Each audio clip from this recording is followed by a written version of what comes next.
আসসালামু আলাইকুম সবাইকে। আশা করি সবাই ভালো আছেন। আমি আপনার দোয়া আল্লাহর রহমতে ভালো আছি। তো আমি চলে আসলাম আপনাদের মাঝে, আমি লাকি। আশা করি আপনারা সবাই আমার ভিডিওটা ফুল ওয়াচ করবেন। আর আজকে আপনাদের সাথে আমি বোনা খিচুড়ির রেসিপি শেয়ার করব। আশা করছি আপনাদের কাছে ভালো লাগবে। তো দেখতে পারতেছেন আমি পরিমাণ মতো তেল দিয়ে দিলাম, পেঁয়াজ দিয়ে দিলাম, 4টা কাঁচামরিচ দিয়ে দিলাম, দিয়ে আমি নেড়ে চেড়ে নিচ্ছি।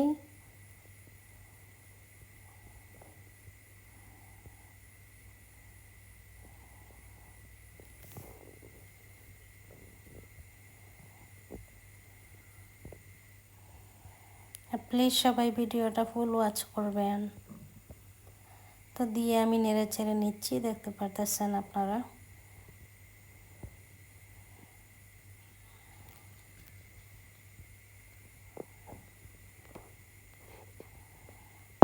যাদের কাছে আমার ভিডিওটি ভালো লাগে অবশ্যই লাইক করবেন, কমেন্ট করবেন, শেয়ার করবেন, সাবস্ক্রাইব করবেন।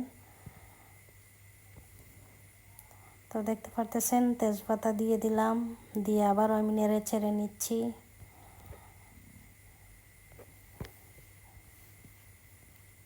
আর আপনারা কি কোথা থেকে ভিডিওটি দেখছেন অবশ্যই কমেন্ট করে জানাবেন। তো এই তো দেখতে পারতেছেন পেঁয়াজটা বেগুনি কালার হয়ে গেছে। এখন আমি দিয়ে দিলাম হলুদ আর মরিচ দিয়ে দিলাম। এখন দিয়ে দিলাম পাঁচফোড়ন, জিরা,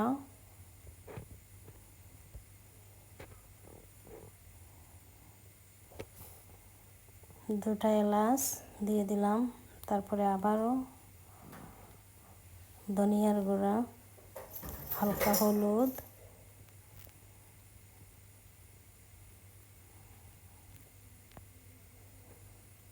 প্লিজ প্লিজ সবাই ভিডিওটি ফুল ওয়াচ করবেন।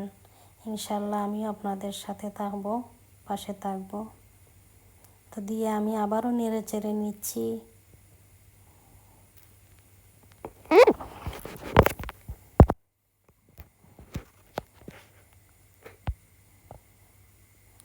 তো দেখতে পারতেছেন তেলটা কিন্তু উপরে বেশি উঠেছে।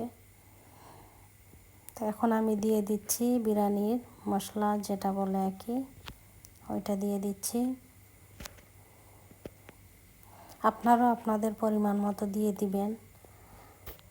প্রত্যেকটা রান্নারই তো প্রত্যেকটা মানুষের একটা আইডিয়া থাকে।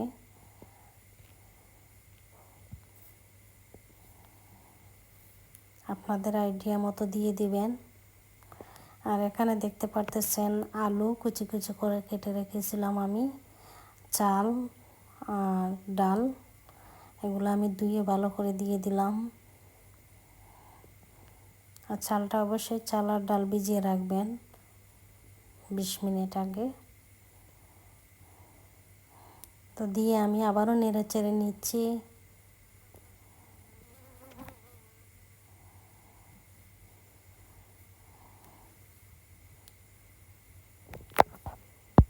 তো এখন আমি নাড়াচাড়া করে ঢাকনা দিয়ে দিলাম, দেখতেই পাচ্ছেন আপনারা।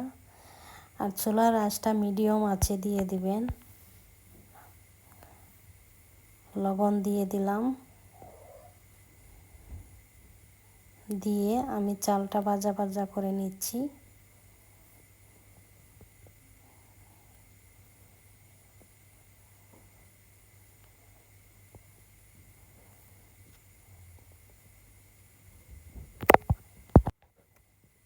তো আমি আবারও নেড়ে চেড়ে নিচ্ছি, আপনারা দেখতে পারতেছেন।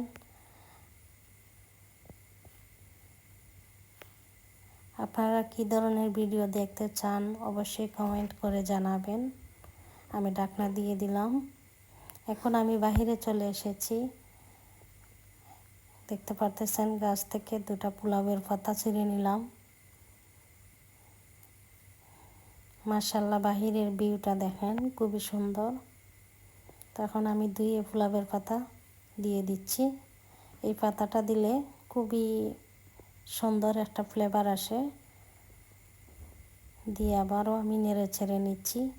আর আপনারা দেখতে পারতেছেন চালটা কিন্তু ভাজা ভাজা হয়ে গেছে। আর এই ফুলাবের পাতা দিয়ে খুবই মজার চা হয়। এই ফুলাবের পাতা দিয়ে অনেক ধরনের রেসিপি করা যায়। তো এখানে আমি দিয়ে দিলাম পরিমাণ মতো পানি।